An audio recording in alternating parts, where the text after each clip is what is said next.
اعوذ باللہ من الشیطان اللعین الرجیم بسم اللہ الرحمن الرحیم الحمد للہ رب العالمین نحمدہ ونستعینہ ونستغفرہ ونتوکل علیہ ونصلی ونسلم علی حبیبہ ونجیبہ وخیرتہ فی خلقہ حافظ سرہ ومبلغ رسالاتہ بشیر رحمتہ ونذیر نقمتہ سیدنا ونبینا ومولانا ابی القاسم محمد وعلى آلہ الأطیبین الأطہرین الأنجبین الہداة المہدیین المعصومین المکرمین المبلومین الذین اذهب اللہ عنہم الرجس وطہرہم تطہیرا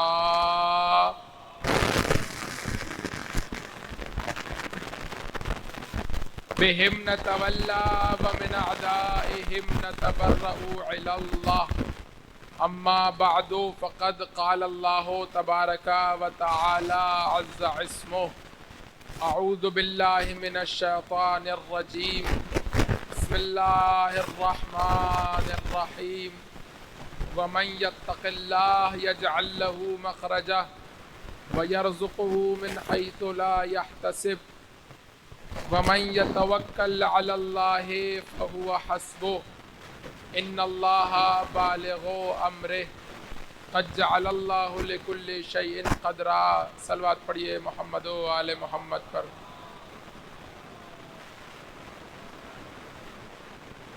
عزیزان گرامی قدر، سورہ مبارکہ طلاق کی آیتوں کے ضمن میں گفتگو کا سلسلہ جاری ہے اور آج اس سلسلہ گفتگو کی آخری نشست ہے، اور خواہش یہ ہے کہ اس موضوع کو اختتام اور انتہا تک پہنچایا جائے، اور وہ مقصد اور ہدف کہ جس کو حاصل کرنے کے لیے اس گفتگو کا آغاز کیا گیا تھا، اس مقصد اور ہدف کو خداوند متعال کی توفیق اور اہل بیت علیہم الصلاۃ والسلام کے لطف و کرم سے حاصل کیا جائے۔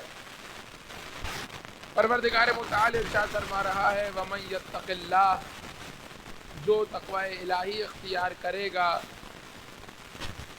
یجعل لہ مخرجا، تو ہم اسے زندگی کے کسی مرحلے پر بند گلی کا شکار نہیں ہونے دیں گے، اکیلا اور تنہا نہیں ہونے دیں گے، بلکہ وہ ہر جگہ جسے اپنا مددگار اور ناصر پائے گا وہ خدا کی ذات ہوگی۔ وَيَرْزُقُهُ مِنْ حَيْثُ لَا يَحْتَسِبُ، اور ہم ایسی جگہ سے رزق پہنچائیں گے کہ جہاں سے اس نے گمان بھی نہ کیا ہوگا۔ وجہ کیا ہے کہ پروردگار ایسی جگہ سے رزق پہنچائے گا کہ جہاں سے گمان نہ کیا ہو؟ اس لیے کیونکہ دنیا والے جب کسی کو کچھ دینا چاہتے ہیں تو ان کی قدرت محدود ہوتی ہے، تو محدود ذرائعوں سے دے سکتے ہیں۔ جس کی قدرت لامحدود ہو وہ ان ذرائعوں کا محتاج نہیں ہوتا، بلکہ وہ ایسی جگہ سے بھی رزق عطا کرتا ہے کہ جہاں سے تم نے گمان بھی نہیں کیا ہوتا۔ وَمَن يَتَوَكَّلْ عَلَى اللَّهِ فَهُوَ حَسْبُهُ، اور جو اللہ پر توکل کرے گا اللہ اسے کافی ہو جائے گا۔ تمہاری مرضی ہے، تم چاہو تو دنیا والوں پر بھروسہ کرو، دنیا والوں پر اعتماد کرو، دنیا والوں پر اکتفا کرو، ان پر توکل کرو، لیکن دنیا پہ توکل کرنے کا نتیجہ کیا ہوگا؟ جو عزت دے سکتا ہے وہ دولت نہیں دے سکتا، جو دولت دے سکتا ہے وہ عزت نہیں دے سکتا، جو عزت و دولت دونوں چیزیں دے سکتا ہے وہ زندگی کو دوام عطا نہیں کر سکتا۔ ہر ایک کچھ نہ کچھ دے سکتا ہے لیکن بہت کچھ نہیں دے سکتا۔ ایسے دروازے پر جھکتے کیوں ہوں جہاں ملنے کی اشیاء کم ہوں، نہ ملنے کی اشیاء زیادہ ہوں؟ سر کو جھکانا ہی ہے تو اس کی درگاہ میں جھکاؤ جہاں صرف ملنا ہی ملنا ہے اور نہ ملنے کا تصور ہی نہیں ہے۔ وَمَن يَتَوَكَّلْ عَلَى اللَّهِ فَهُوَ حَسْبُهُ، تم اگر خدا پر توکل کرو گے تو خدا تمہیں کافی ہو جائے گا۔ ان اللہ بالغ امرہ، کیوں؟ کیونکہ پروردگار امور کی انتہا کو جانتا ہے۔ میری یہ پریشانی کب ختم ہوگی اور کیسے ختم ہوگی آپ نہیں جانتے، آپ کی پریشانی کیسے ختم ہوگی میں نہیں جانتا، لیکن وہ جانتا ہے کہ یہ امر کب اپنی انتہا کو پہنچے گا۔ اس لیے ایسے دروازے پر سر جھکاؤ کہ جو اس مشکل کو موقتاً نہیں، ٹیمپرری بیسس پر نہیں، بلکہ پرماننٹ بیسس پر ہمیشہ کے لیے حل کرنا جانتا ہے۔ ان اللہ بالغ امرہ قد جعل اللہ لکل شیء قدرا، پروردگار نے ہر شے کی کوئی نہ کوئی قدر و قیمت رکھی ہے۔ یعنی کیا مطلب؟ یعنی جب آپ اس دنیا میں زندگی گزار رہے ہیں 40 50 60 برس، تو اس 40 50 60 برس کی زندگی میں پروردگار نے ہر چیز کی کوئی نہ کوئی قدر و قیمت معین کی ہے۔ کون کس بنیاد پر کس چیز کو فروخت کر رہا ہے یہ انسان کی عظمت کے اندازے کے لیے کافی ہے۔ مثال کے طور پر جب فلاں شخص کو اپنا حامی کرنا ہے کہ کتنے پیسے میں حامی ہوگا، جتنے پیسے میں حامی ہوگا یہی اس کی قیمت ہے۔ جتنے پیسے میں ہماری طرف آ جائے گا وہ اس کی قیمت ہے۔ بھئی ممکن ہے 5000 میں ہماری طرف آ جائے تو اس کی قیمت 5000 ہے، 10000 میں ہماری طرف آ جائے تو اس کی قیمت 10000 ہے۔ اگر ہمیں کوئی چیز حاصل کرنی ہے تو اس کی کوئی نہ کوئی قیمت ہے۔ تم بھی جو 40 50 60 سال زندگی گزار رہے ہو اس عالم میں، جو کچھ بھی دے رہے ہو اس کے بدلے جو لے رہے ہو وہ تمہاری قیمت ہے۔ مثال آپ کے سامنے پیش کروں، ان کے بعد صلوات پڑھیے محمد و آل محمد پر۔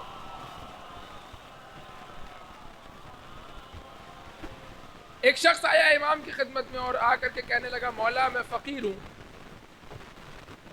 تنگ دست ہوں، نادار ہوں، کچھ عطا کیجئے، کچھ دیجئے۔ میں نے پہلے تقاریر میں اور گفتگو میں آپ کے سامنے عرض کیا ہے کہ حجت خدا اور ہادی برحق کا مرحلہ کیا ہے، جانتا ہے کہ بیماری کیا ہے اور کیسے علاج ہوگی۔ اگر کوئی ایسا ڈاکٹر ہو جس کے پاس جعلی ڈگری ہو، آپ اس کو جا کر کے کہیں میرے سر میں درد ہو رہا ہے، وہ کہے گا پیناڈول کھا لو۔ لیکن اگر آپ کسی ایسے ڈاکٹر کے پاس جائیں کہ جو واقعاً صلاحیت رکھتا ہو، قابلیت رکھتا ہو، ڈاکٹر ہو، اس کی ڈگری اصلی ہو، تجربے کار ہو، آپ اس کو کہیں سر میں درد ہو رہا ہے، کہے گا کہاں درد ہو رہا ہے؟ اگلے حصے میں درد ہو رہا ہے، پچھلے حصے میں درد ہو رہا ہے، آدھے سر میں درد ہو رہا ہے، پورے سر میں درد ہو رہا ہے، رک رک کے ٹھہر ٹھہر کے ہو رہا ہے یا مستقل ہو رہا ہے؟ کیوں؟ اس لیے کیونکہ اسے روح کی، اسے جسم کی بیماریوں کی شناخت آتی ہے۔ اسے پتا ہے کہ ہر درد الگ بیماری کا ہے اور اس کے لیے الگ دوا تجویز کی جائے گی۔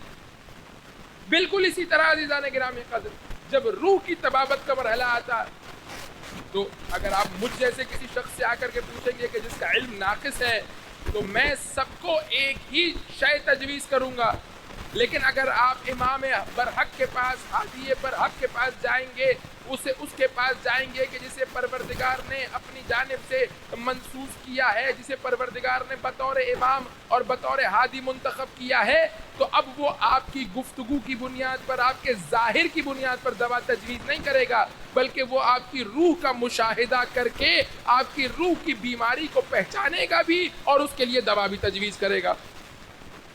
اب اس مرحلے تک آپ میرے ساتھ، کتنے ہی لوگ ایسے تھے کہ جنہوں نے آ کر کے کہا مولا فقیر ہوں، ہم نے کہا لے جاؤ، فقیر ہوں، نادار ہوں، مولا لے جاؤ۔ لیکن دوسرے مرحلے پر ایک دفعہ صلوات پڑھیے محمد و آل محمد پر۔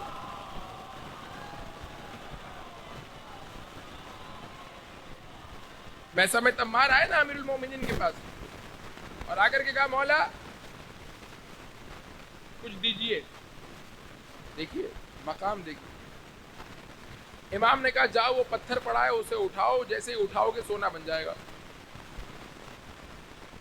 پتھر کو اٹھایا، پورا پتھر سونا بن گیا۔ اب آپ سوچئے پتھر کم از کم کوئی 1-1.5 کلو کا ہوگا، آج کل تو گرام کے حساب سے ہم سونا خریدتے ہیں، وہ کلو گرام میں ہو تو پھر کیا ہی بات ہے۔ جیسے ہی میثم نے اٹھایا، دیکھیے معرفت کس مقام پر ہونی چاہیے شیعہ کی، اٹھایا، اٹھا کے اسے زور سے زمین پہ پھینکا۔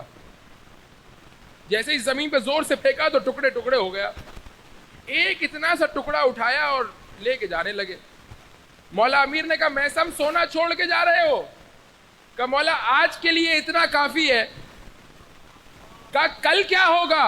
کہا کل کی فکر وہ کرے کہ جس کے پاس آپ جیسا مولا نہ ہو. تو یہ مرحلہ ہے. معرفت کس مقام پر ہے؟ مولا اگر آپ کے دروازے پر دنیا لینے آیا بھی ہوں تو آج کے لیے کافی ہے. کل کی فکر وہ کرے کہ جس کا مولا. آپ دیکھتے ہیں نا جب حکومتیں تبدیل ہونے والی ہوتی ہیں تو آخری زمانے میں دو ہاتھ سے لوٹو. کیوں؟ اس لیے کیونکہ کل ہمارے صاحب کی حکومت ختم ہو جائے گی, ہمارے آقا کی حکومت ختم ہو جائے گی, ہمارے لیڈر کی حکومت ختم ہو جائے گی, پھر اس کے بعد لوٹنے کا موقع نہیں ملے گا, پھر اس کے بعد کچھ ملنے والا نہیں ہے. تو آئندہ 3 سال 5 سال کا جو بھی ہے ابھی سے جمع کر کے رکھ لو. جس کے آقا کی حکومت ختم ہونے والی ہو وہ آئندہ کی فکر کرتا ہوا نظر آتا ہے. جس کا آقا زمین و زمان کا مالک ہو وہ اپنے کل کی فکر کرتا ہوا نظر نہیں آتا.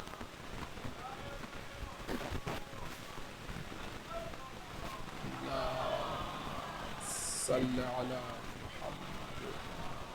توجہ فرما رہے ہیں. تو جو تم فیصلہ کر رہے ہو اور جو حاصل کر رہے ہو وہ تمہاری قیمت ہے.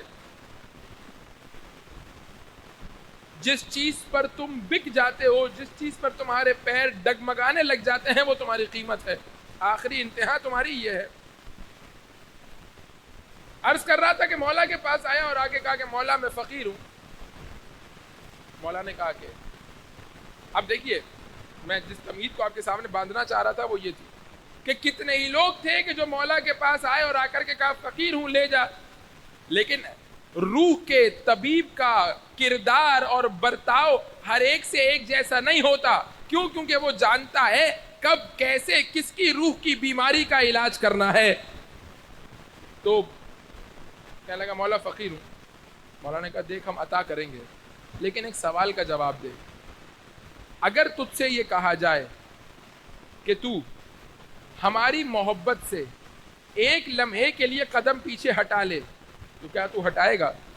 کہ مولا جو کچھ تحت الخضرا ہے, یعنی جس چیز پر آسمان نے سایہ کیا ہوا, یعنی جو کچھ دنیا میں ہے سب کچھ اگر آپ مجھے دے دے, سب کچھ اگر کوئی مجھے دے دے اور مجھ سے تقاضا یہ کرے کہ ایک لمحے کے لیے آپ کی محبت سے قدم پیچھے ہٹاؤں تو میں یہ نہیں کروں گا. مولا نے کہا تو تنگ دست ہے, ہم تمہاری مدد ضرور کریں گے لیکن آج کے بعد اپنے آپ کو فقیر نہ کہنا. کیوں؟ اس لیے کیونکہ تیرے پاس وہ ہے کہ دنیا کی ساری دولت مل کر کے بھی اسے نہیں خرید سکتی.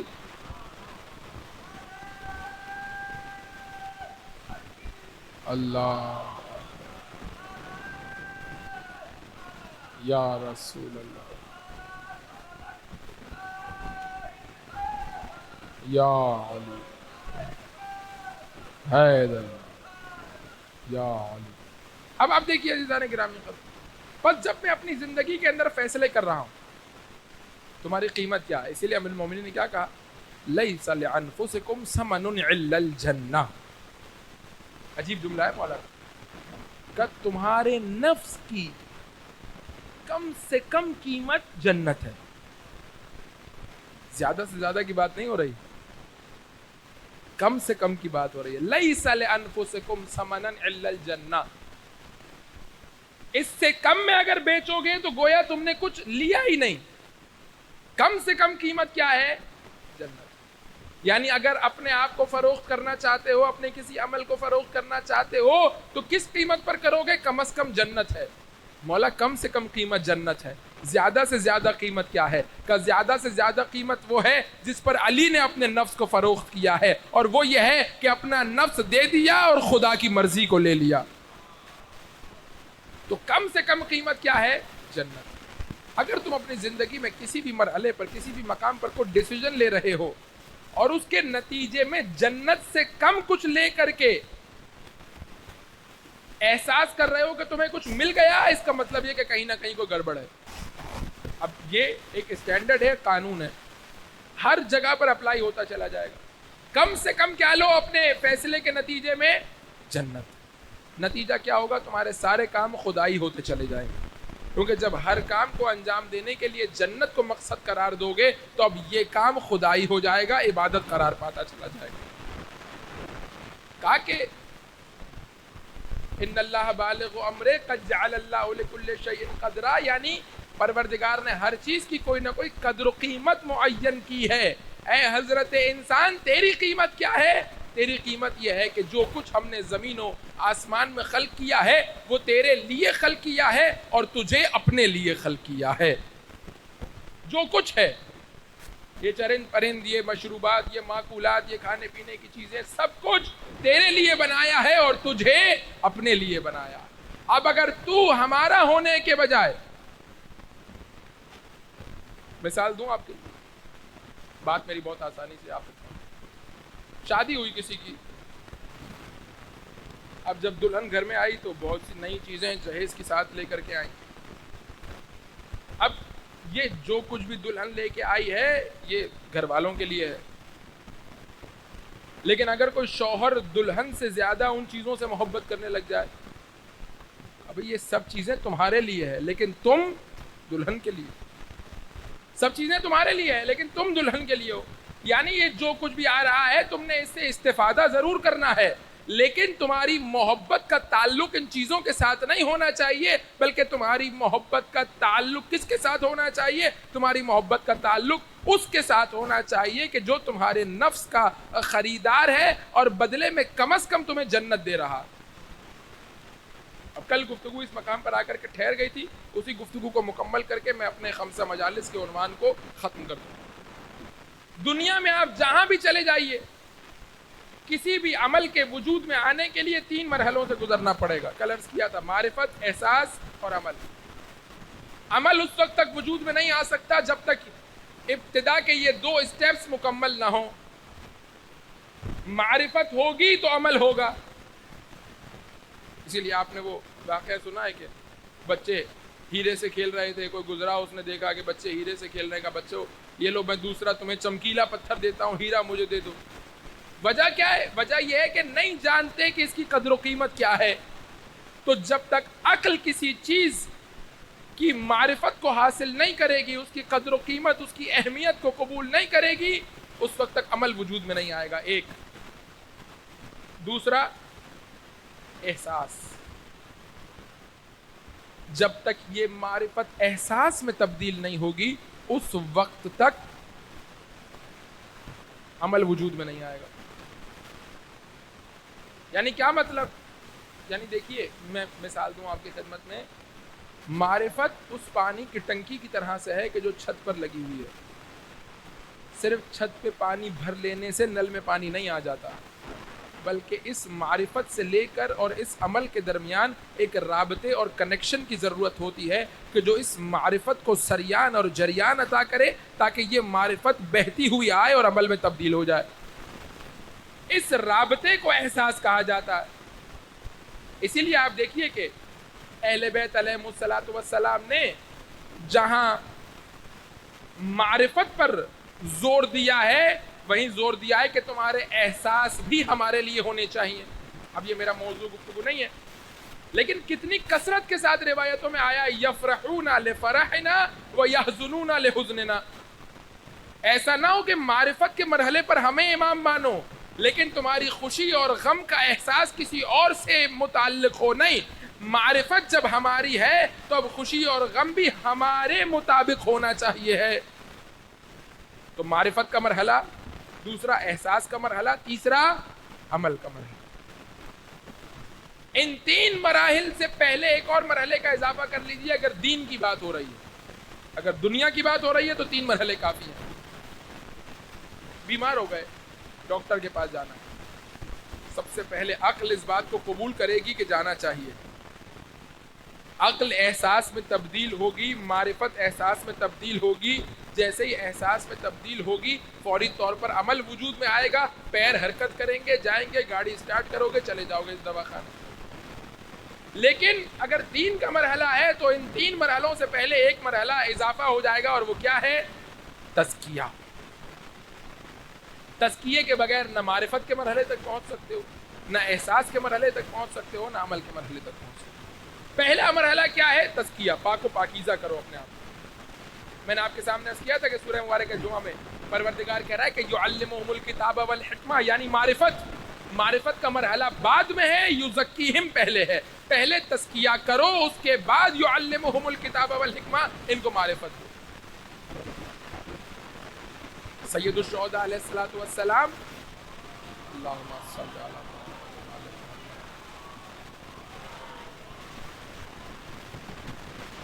کربلا کے میدان میں جب اپنی حجت کو تمام کر چکے تو کیا کہا؟ کہ تم میری بات کو نہیں سن سکتے. کیوں؟ اس لیے کیونکہ تمہارے شکم میں حرام پڑا ہوا ہے. یعنی میں تمہیں معرفت کیسے دوں جب تزکیہ نہیں ہوا. جب تزکیہ نہ ہو اور معرفت کو حاصل کرنے کی کوشش کی جائے تو پھر معرفت کیسی ہوتی ہے؟ پھر معرفت طالبان اور داعش جیسی ہوتی ہے، پھر معرفت یزیدی لشکر جیسی ہوتی ہے، پھر معرفت خوارج جیسی ہوتی ہے. کیوں؟ وجہ کیا ہے؟ کیونکہ تزکیے کے بعد معرفت نہیں آئی، بلکہ گندے برتن میں جب توحید کی معرفت کو ڈال دیا جائے گا تو داعش اور خوارج اور طالبان جیسا مسلمان وجود میں آئے گا. پہلے تزکیہ ضروری ہے، پہلے پاکیزگی ضروری ہے، پہلے قلب کا پاک ہو جانا ضروری ہے. اگر گندگی دور نہیں ہوگی تو پھر آپ اس کے بعد جب معرفت انڈیلیں گے تو اس معرفت کے نتیجے میں جو عمل وجود میں آئے گا وہ عمل ظاہری طور پر شاید دینداروں والا عمل ہو، لیکن باطنی طور پر وہ عقیدہ توحید سے بھی خالی ہوگا، عقیدہ نبوت سے بھی خالی ہوگا، عقیدہ قیامت اور معاد سے بھی خالی ہوگا. ایک شخصیت کے اندر ان بیلنس وجود میں آئے گا. اب میں اس کی مثالیں اگر دینا شروع کروں تو ابتدائی اسلام سے لے کے تا امروز آپ دیکھیے شخصیت کا ان بیلنس جو ہے وہ کہاں سے وجود میں آتا ہے؟ جب تزکیے کے بغیر معرفت کی طرف انسان قدم بڑھاتا ہے. بہت بڑے عزادار ہیں، بہت بڑے ماتمدار ہیں، بہت بڑے نمازی ہیں، ماشاءاللہ مسجد میں آتے ہیں، لیکن یہی صاحب ان کا گھر میں کردار اچھا نہیں ہے. یہ جو ان بیلنس ہے شخصیت کے اندر، یہ جو باہر متدین ہیں اور گھر میں متدین نہیں ہیں، یہ جو لوگوں کے ساتھ بڑے دیندار ہیں لیکن اپنی زوجہ اور اپنے بچوں کے ساتھ دیندار نہیں ہیں، یہ کیوں ہوتا ہے؟ یہ اس لیے ہوتا ہے کیونکہ تزکیے کے بغیر معرفت حاصل کی. جب تزکیے کے بغیر معرفت آتی ہے تو نتیجہ کیا نکلتا ہے؟ انسان کی شخصیت میں ایک ان بیلنس کریٹ ہوتا ہے. میں آپ کے سامنے مثال دوں. خوارج جا رہے ہیں کوفہ سے نکل کے، کسی باغ کی دیواروں سے باہر اس کی شاخیں آ رہی ہیں. اب یہ فقہی مسئلہ ہے کہ اگر شاخیں کسی درخت کی شاہراہ عمومی پر آ جائیں اور اس پر جو پھل لگا ہو وہ عموم کے لیے، سب کے لیے جائز ہے کہ وہ اس کو توڑ کے کھا سکتے ہیں. فقہی مسئلہ اگر اس کی شاخیں شاہراہ عمومی پر آ جائیں، کسی نے درخت لگایا اپنے گھر میں، اب اس کی شاخیں شاہراہ پر آ گئی تو وہ جو پھل ان شاخوں پر لگا ہوا ہے وہ سب کا ہے، عموم اس کو استعمال کر سکتے. ایک شخص آگے بڑھا، اس نے ایک کھجور توڑی اور ایک کھجور توڑ کے کھائی. کتنے دیندار ہیں، کتنے دیندار ہیں کہ اس شخص کو جو اپنا ہے، غیر نہیں ہے، دشمن نہیں ہے خوارج کا، ان کے اپنے لشکر کا ہے، ایک کھجور کھانے پر اسے کہا کہ اسے کوڑے لگاؤ، اس نے کسی اور کے باغ سے کھجور کیوں کھائی. ایک طرف اتنے دیندار ہیں، شخصیت کا ان بیلنس آپ دیکھیے. دوسری طرف کتنے بے دین ہیں. مولا کا ایک صحابی اپنی زوجہ کے ساتھ جا رہا ہے، اسے کوفہ سے باہر روکا، کہا تم علی پر تبرہ کرو. اس نے کہا میں نہیں کروں گا. کہا ہم تمہیں قتل کر دیں گے. اسے قتل کیا، اس کی زوجہ کو قتل کیا، اس کے زوجہ کے شکم کو پارا کر کے جو اس کی زوجہ کے شکم میں بچہ تھا اسے نکال کر کے شہید کیا. ایک طرف ایک کھجور کے لیے کوڑے لگا رہے، دوسری طرف 3 بے گناہ انسانوں کو بغیر کسی وجہ کے قتل کر رہے ہیں. یہ شخصیت کا ان بیلنس کیوں ہے؟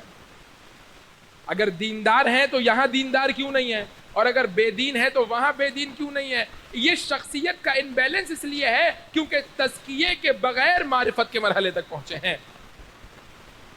تب 4 مرحلے ہیں: تزکیہ، معرفت، احساس اور عمل. یہ 4 مرحلے میں نے اور آپ نے فرش اعضاء سے حاصل کرنے ہیں، اور اہل بیت نے ان 4 تبرکات کو ہمارے لیے فرش اعضاء میں رکھا ہے.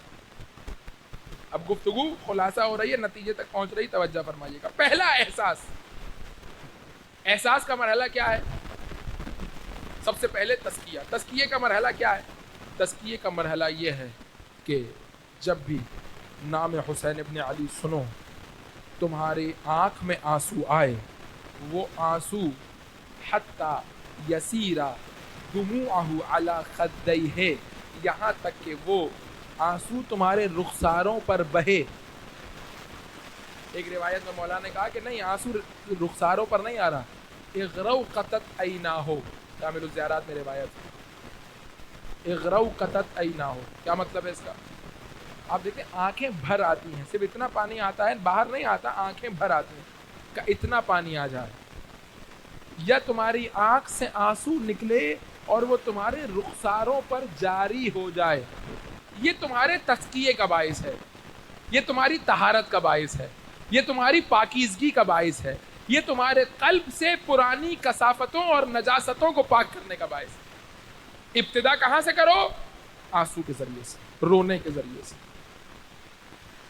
اگر رو گے نہیں، اگر یہ آنسو سید الشہداء کے لیے نہیں بہے گا اور فوراً معرفت کی طرف چلے جاؤ گے، تو اگر نجس دل میں معرفت ڈالو گے، یہ معرفت تمہیں فائدہ پہنچانے کے بجائے تمہیں بھی نقصان پہنچائے گی، معاشرے کو بھی نقصان پہنچائے گی. پہلا مرحلہ کیا ہے؟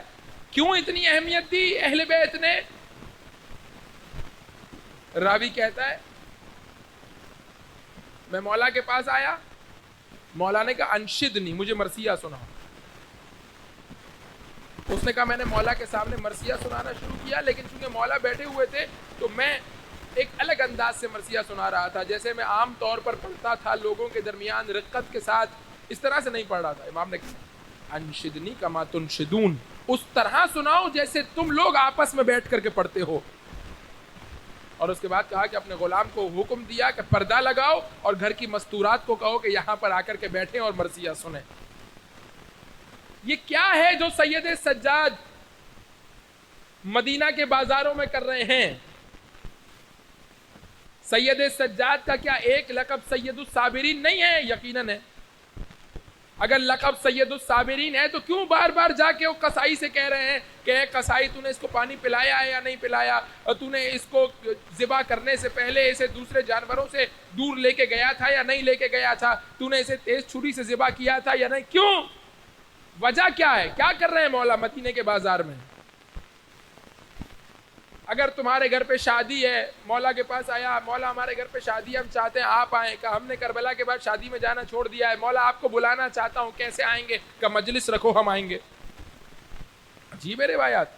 میں آپ کے سامنے اگر یہ روایات پڑھنا شروع کروں تو پوری مجلس اسی میں گزر جائے. راوی کہتا ہے کہ پہلی محرم کا چاند نظر آ گیا، میں دوسری محرم کو مولا کی خدمت میں حاضر ہوا. مولا نے کہا کل کہاں تھے امام صادق نے؟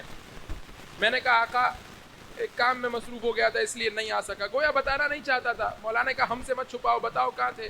کہ مولا کل رات کو ایک دوست کے گھر پہ جمع ہوئے تھے شب پہلی محرم، جیسے ہی محرم کا چاند نظر آیا ہم نے کہا چھوٹی سی مجلس کر لیتے ہیں. ایک کسی نے مرثیہ پڑھا، ہم نے آنسو بہائے، وہاں پر بیٹھ کر کے مجلس کر رہے تھے. کہ جب تم نکل رہے تھے کیا تم نے دیکھا تھا کہ کوئی شخص سفید چادر اوڑے ہوئے جا رہا ہے؟ کہ مولا نگاہ پڑی تھی کہ گلی میں کوئی جا رہا ہے. کہ وہ ہم تھے. جب تم نے ارادہ کیا کہ تم ہمارے جد کا تذکرہ کرو گے تو ہم اس مجلس میں شرکت کرنے کے لیے آ گئے.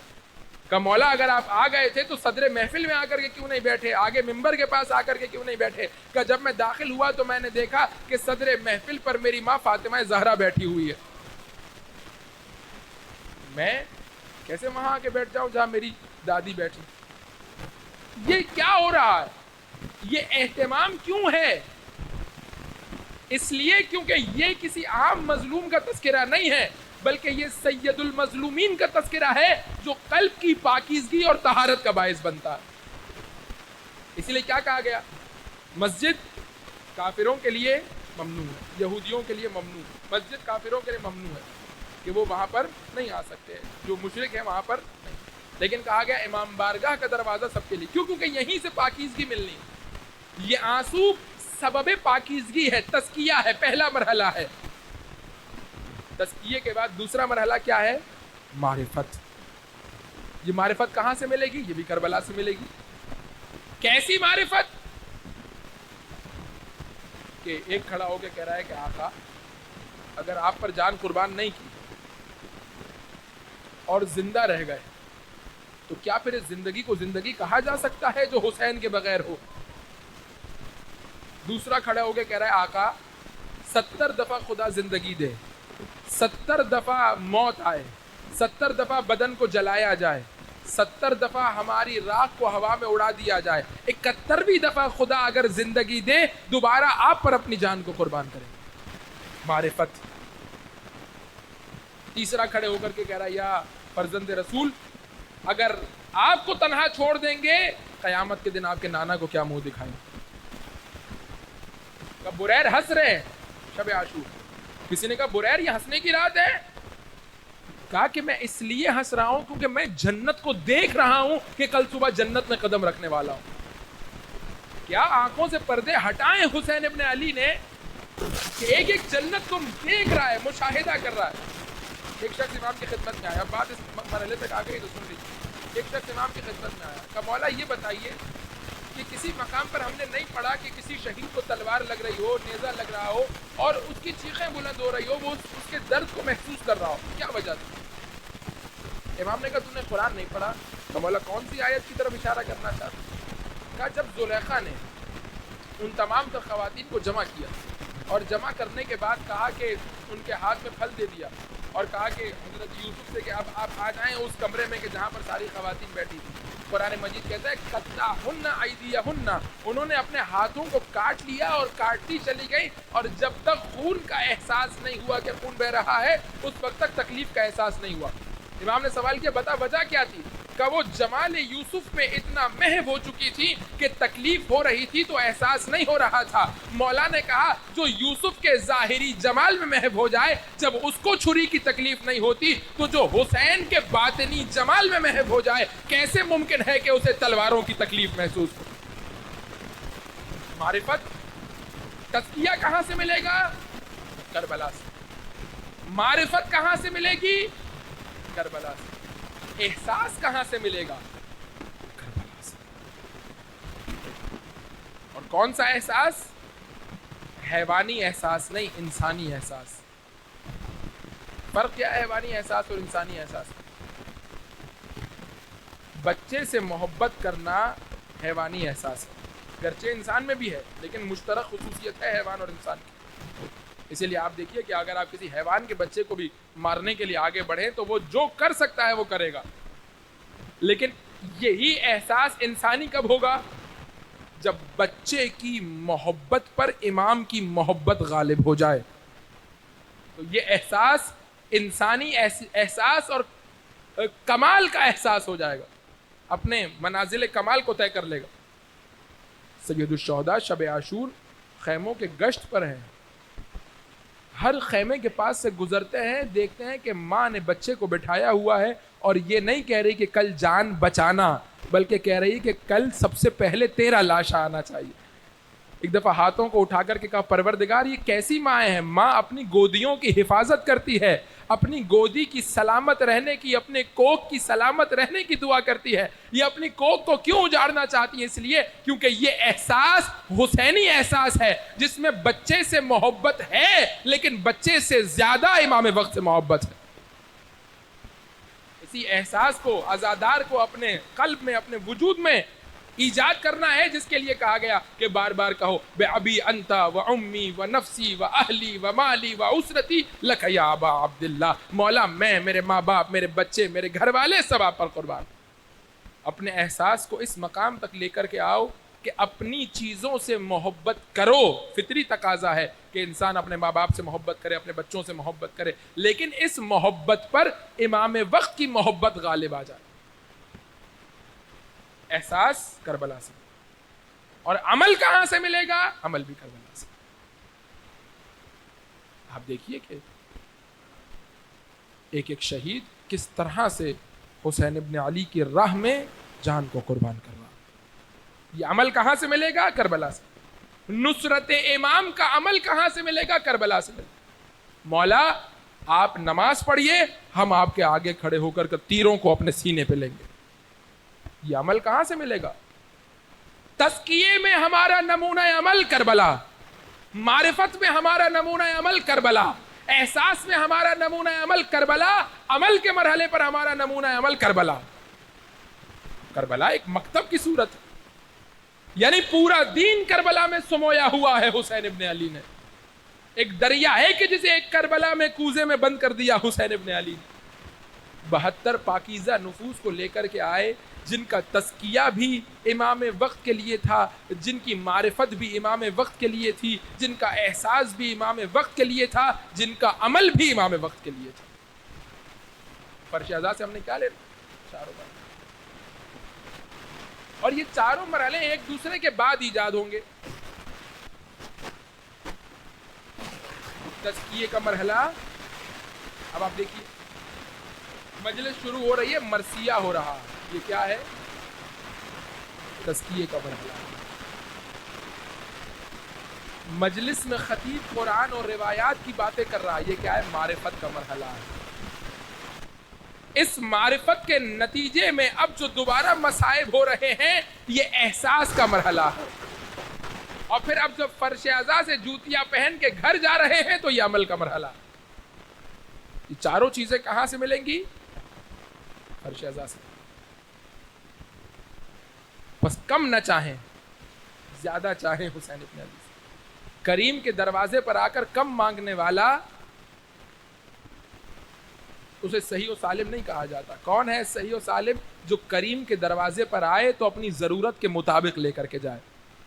فرش اعضاء پر آیا ہوں, میں چاروں چیزیں لے کر کے جاؤں کربلا سے فرش اعضاء سے, کیوں کم پر اکتفا کروں؟ جب دینے والا دینے کے لیے راضی ہے اور میرے یہاں ضرورت اور حاجت موجود ہے تو میں کیوں نہ حسین ابن علی کے دروازے سے ان چیزوں کو حاصل کروں. بس عزیزان گرامی قدر گفتگو مکمل. تو بہترین رزق کیا ہے؟ بہترین رزق ہادی برحق کا ہونا ہے. لیکن اگر یہ رزق دیا جا رہا ہو اور مرزوق میں صلاحیت نہ ہو تو پھر یہ رزق نہیں پہنچ سکتا. مرزوق کو اپنے نفس کو پاکیزہ کرنا پڑے گا تاکہ ہادی برحق سے ہدایت کا رزق لے سکے. اپنے ظرف کو پاکیزہ کرنا. بس عزیزان گرامی, حبیب دسترخوان پر بیٹھے ہوئے کھانا کھا رہے ہیں. ایک دفعہ دروازے پر دستک ہوئی, کسی نے دروازہ کھولا. کون ہے؟ کانا برید الحسین, حسین کا قاصد ہے. اب مقام معرفت دیکھیے. دعا کیجئے کہ پروردگار ہمیں اپنے زمانے کے امام کا حبیب بنا دے, کہ میرا مولا جہاں ہو مجھے خط لکھ کے بلائے. اتنا گوہرے نایاب ہو جاؤں کہ میرا مولا چاہت کرے کہ حبیب تمہیں کربلا میں ہونا چاہیے ہے. کیا ہو جائے گا اگر 71 سے 72 ہو جائیں گے تو؟ اس لشکر میں عباس ہو, وہاں حبیب کے آنے سے کیا فرق پڑ جائے گا؟ نہیں, حبیب کا خون کربلا میں چاہیے ہے. پاکیزہ لوگوں کا خون ایک جگہ چاہیے کربلا میں. اتنا انسان پاکیزہ ہو جائے کہ حسین حر کی طرح, زہیر کی طرح, حبیب کی طرح خود لینے کے لیے آئے کہ آؤ کربلا میں مجھے تمہاری ضرورت ہے.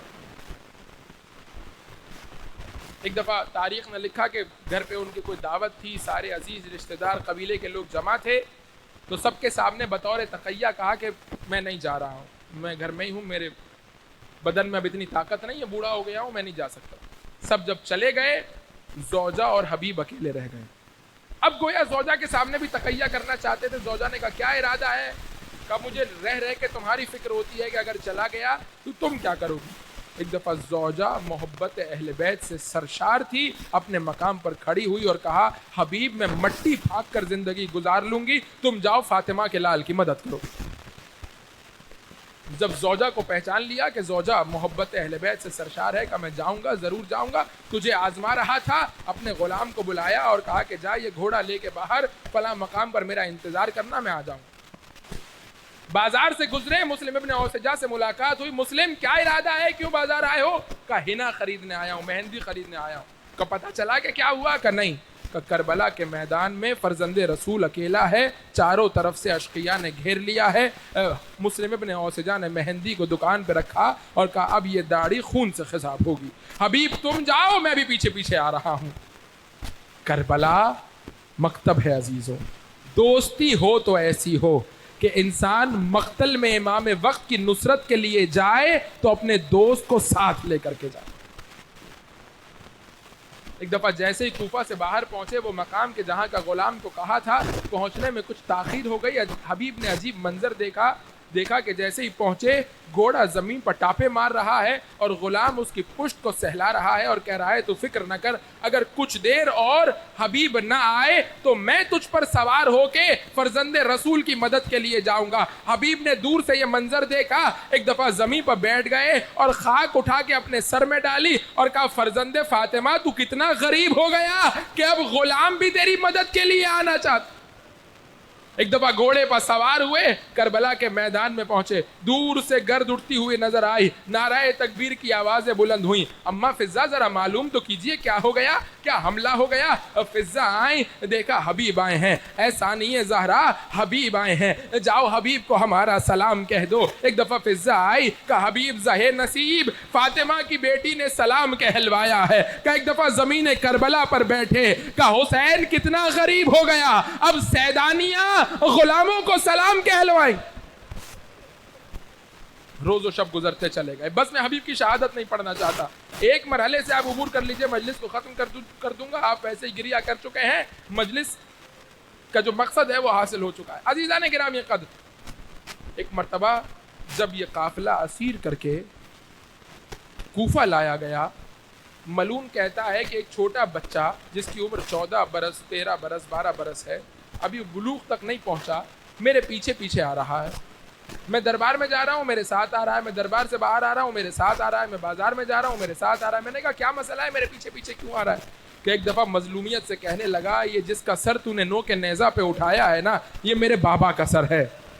کہ چاہتا کیا ہے؟ کہ تجھے کیا چاہیے؟ میرے پاس جو کچھ ہے دے دوں گا، میرے بابا کا سر مجھے دے دے۔ کہ کیا ہو گیا؟ میں اسے یزید کے پاس لے جاؤں گا، اس سے انعام و اکرام وصول کروں گا، میں یہ سر دینے والا نہیں ہوں، کہ جو کچھ میرے پاس ہے دینے کے لیے تیار ہوں، کہ مجھے نہیں چاہیے، میں یزید کے پاس لے جاؤں گا۔ ایک دفعہ اپنے دوستوں کے پاس آیا اور اپنے دوستوں کو آ کر کے کہا دیکھو آج وفاداری کا دن ہے، جو آج میرے ساتھ چلے گا وہ میرا دوست ہے، جو آج میرا ساتھ نہیں دے گا میرا اس کا کوئی تعلق نہیں ہے۔ دوستوں نے کہا کیا ہوا؟ کہا دیکھو میرے بابا کا سر ہے، مجھ سے دیکھا نہیں جاتا، آؤ میرے ساتھ چلو، میرے بابا کا سر حاصل کرنے میں میری مدد کرو۔ کہ دوستوں کو بھی جلال آیا، یہ چھوٹا سا گروہ روانہ ہوا، کہ وہ شخص خیمے میں موجود تھا، اس کے خیمے پہ حملہ کیا، اس کو قتل کیا، اپنے بابا کے سر کو لیا اور اپنے بابا کے سر کو سینے سے لگایا اور بوسہ دیا اور یہ کہتا ہوا چلا ارے جس کا جوان بیٹا زندہ ہو، ارے کیسے ممکن ہے کہ اس کے سر کو نو کے نیزہ پر اٹھایا جائے؟ ہائے رے سید سجاد، بابا مجھے معاف کر دینا، ارے تیرا سر بھی نو کے نیزہ پر ہے، لیکن میں اکیلا نہیں ہوں، میرے ساتھ نبی زادیاں، ارے میرے ساتھ علی و فاطمہ۔ الا ولعنت اللہ علی القوم الظالمین وسیعلم الذین ظلموا ای منقلب ینقلبون۔ بار الہ اس قلیل سے عبادت کو قبول فرما، ان آنسوؤں کو رومال زہرا میں جگہ عطا فرما، ہمیں کوئی غم نہ دے سوائے غم حسین کے۔ پروردگار محبت اہل بیت کو ہماری نسلوں میں قائم و دائم فرما، دنیا میں حسین کا راستہ عطا فرما، آخرت میں حسین کی شفاعت نصیب فرما۔ پروردگار ہمارے قبر کو نور حسین ابن علی عطا فرما۔ پروردگار قیامت کے دن حسین ابن علی کے ہاتھوں سے سیراب فرما۔ پروردگار تجھے واسطہ محمد و آل محمد کا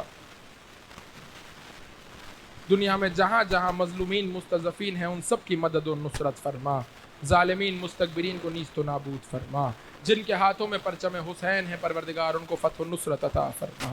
پروردگار تجھے واسطہ محمد و آل محمد کا فرش عزا کی خدمت کرنے والوں کی توفیقات خیر میں اضافہ فرما، جو اس دنیا سے چلے گئے انہیں شامل ثواب فرما۔ پروردگار مومنین کی حوائج شرعیہ کو مستجاب فرما، ان کی دعاؤں کو قبول فرما۔ پروردگار فرزند زہرا کے ظہور میں تعجیل فرما، ہمیں ہمارے بچوں کو ان کے آوان و انصار میں شمار فرما۔ ماتم حسین۔